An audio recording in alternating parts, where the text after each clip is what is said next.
A church whose people are assured of the grace of God in their lives and are clear about the full new covenant benefits of being in Christ.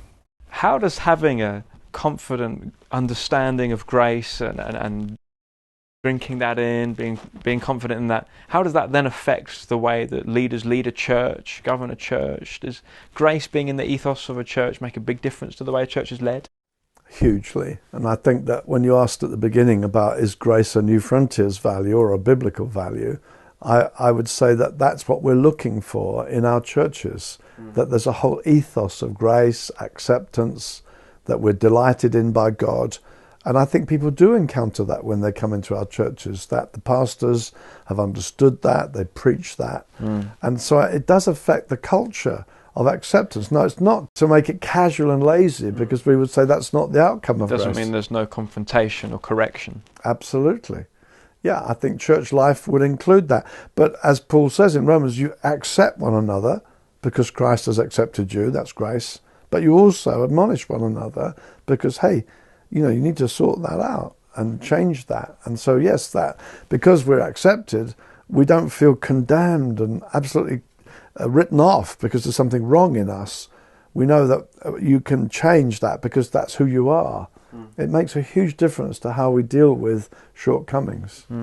At one time when I first grasped the grace of God, I used to not think that I would ever preach an exhortation. I wouldn't say, come on, because well, you're in grace, you don't need to be told that. But then I thought, when I looked more closely, that Paul and the other writers made the new grace stance a reason for exhortation. So in Peter it says you have everything you need for life and godliness. I thought, wow, what a verse. And then it goes on to say, in view of this, make every effort to add to your faith.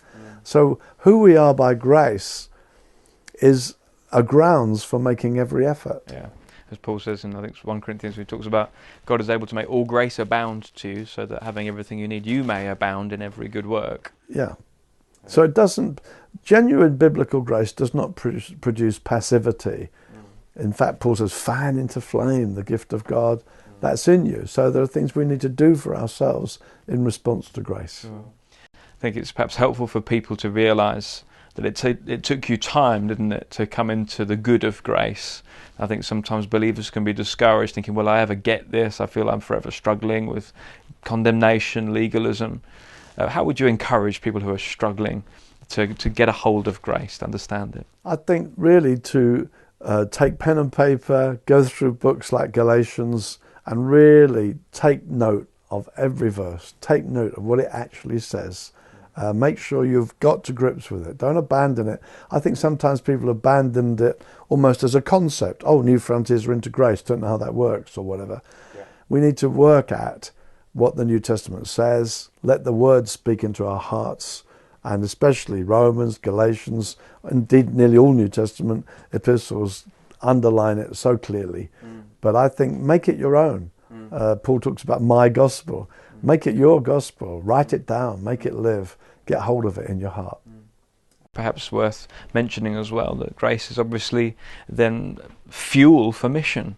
That miserable people who are forever condemned and how terribly rotten they are don't make very effective evangelists. But when we have a good, strong understanding of grace, it will help us in mission, would you say? I think that is not only true as one reflects on it for oneself, it's true in church history.